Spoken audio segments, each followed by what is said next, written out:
morning. Joining me right now was former acting DHS Secretary and Executive Director of the America First Policy Institute. Chad Wolf is here. Chad, good to see you. Thanks very much. I want to get your reaction to Hillary's reporting as well as my interview with James Lankford. How do you see this bill? Yeah, look, I think the bill is flawed at the end of the day, and there's a lot of provisions in there that are not good for the American people. You talked about the $1.4 billion that go to NGOs for transportation services, for sheltering. We know that those NGOs sue the federal government almost on a daily basis. So this idea that we're going to continue to fund, after 3 years, continue to fund NGOs and give them over $1 billion, I think the American people and certainly Republican members have had enough of that. And that's just one provision.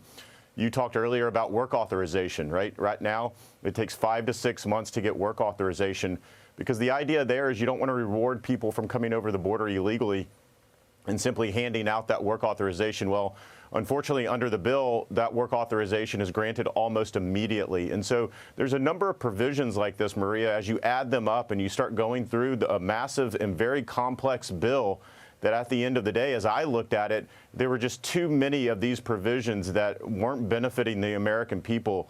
And I don't think it's worth passing. Yeah, I mean, my sources tell me it was Kyrsten Sinema who wanted the 5,000 number. Everyone I've spoken with about this bill says the same thing. Look, James Lankford is a good guy. He's a good guy, I keep hearing. But he's unfortunately trying to get something done by forgetting all of the crimes of the Biden administration over the last 3 years. And it was Kyrsten Sinema who pushed to have this 5,000 number in there. He wanted to make it better, but he keeps hitting walls. What are your thoughts about parole and asylum?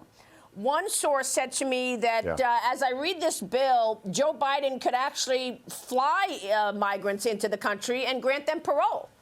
I mean, sure. OK, so they can't cross the border. Well, then we'll fly them in. I mean, we just don't know where the White House takes this. Yeah, that's exactly right. Look, on the triggering issue, the problem I have with I have several problems with it, but one, it sunsets after 3 years. So after 3 years, everything in this bill that is not good is in law permanently, yet the ability to remove people immediately is sunsetted after 3 years. I just don't understand that. Operationally, that makes no sense. Either you have a crisis 1 year from now or 5 years from now, you should be able to use certain authorities. On the parole, there's nothing in this bill hardly other than limiting the CBP1 app, but it allows them to use parole in various other ways to allow this continued flow of individuals into the country. So I think one aspect of the bill that it obviously does not nearly go far enough is actually limiting that parole authority that we know the secretary has abused. It's part of his articles of impeachment. And courts are striking this down left and right. Well, my question really is why do they have to go back and start from scratch? The House passed H.R. 2. You had all the necessary items in there for Republicans to sign on to. H.R. 2. But in fact, this bill, there's no Remain in Mexico in this bill. There's nothing to stop the gotaways. I just asked the senator that. What about the gotaways? Well, there's nothing to address the gotaways. Right. The House Rules Committee is voting overnight to send this case against Alejandro Mayorkas, meanwhile, the Homeland Security Secretary, to the full chamber for a floor vote that could come as early as today. Homeland Security Committee Chairman Mark Green spoke during the hearing yesterday. Listen to this.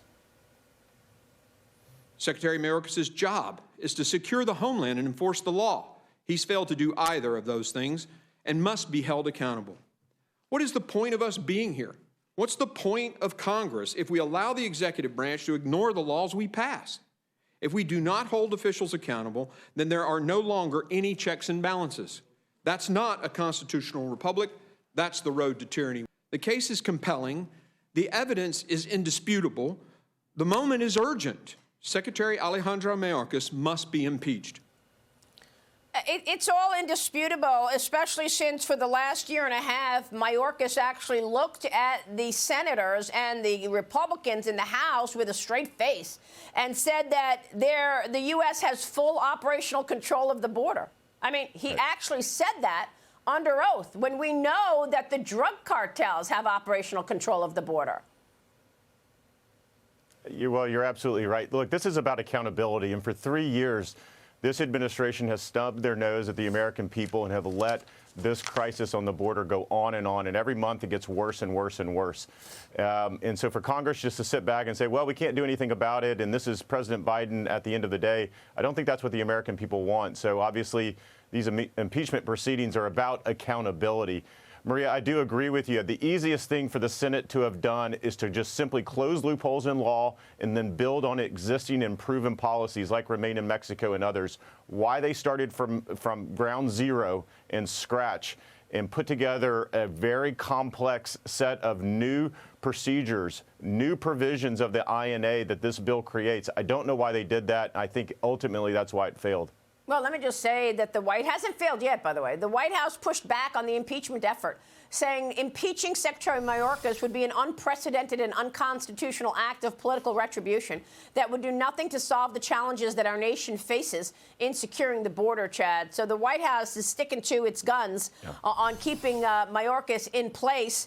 We all know that this impeachment is going to die in the Senate. So what are we doing here? Well, it's not surprising, and I do agree with them. It's unprecedented. It's unprecedented to remove a cabinet official using impeachment. But I would say that what's going on that border for the last 3 years has also been very unprecedented. We have never seen this in our nation's history. That's right. And to simply just say, you know, that's how it is, and we're just going to move on. I don't think that's what the American people want, and they want some accountability. Yeah. And I believe that's what the House is taking up. Well, the Republicans are not digging in. Once again, they're caving. They say, oh, well, we can't do H. You just heard James Lankford. He said, oh, well, we're not going to do H.R. 2 because it didn't have any support from Democrats. And I'm thinking, OK, well, I didn't expect it to, by the way. ICE sources told Fox News, by the way, some illegal migrants allegedly involved in beating those New York City police officers last week. They were arrested at a Greyhound bus station in Phoenix, Arizona last night, Chad. Okay, Manhattan DA Alvin Bragg released those men without bail right after the incident. He's getting slammed for it. Why would you release those people who beat up our police officers right after the incident, Alvin Bragg? New York City officials also raided a migrant robbery ring with ties to Venezuela. The suspects allegedly stole electronic scooters. Then they hit the streets and started stealing purses and everybody's phones. Okay, they're on their scooters. You're there waiting for a taxi. You're on your phone. They take it out of your hand, they're on their scooter, they're out of there. One of the robberies was caught on camera. A 62-year-old woman was dragged down a Brooklyn street by a migrant and a moped because he took her bag, keys, phone, and credit card, Chad. Look at this. Okay, and this is what we're supposed to be supporting? These guys who are, you know, causing chaos in our streets? This poor woman? She's trying to get her keys. She can't even get the keys to her house. The guy's got them.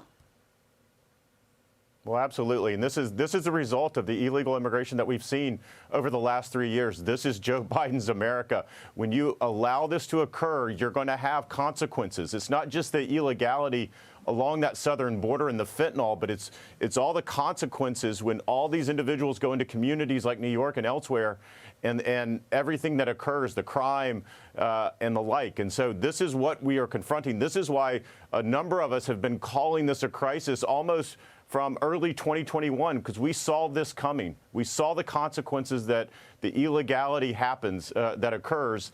And unfortunately, it's here, and the Biden administration is doing little to stop it. Yeah, but let me just say this. Let me just push back from the other side, Chad, because the other side is saying Republicans do not want this issue to go away because you want to use this for politics going into November. If you fix the border now, the Democrats will say, we fixed the border. We did it. We're all good going into the election. You want this front and center to be an issue, don't you?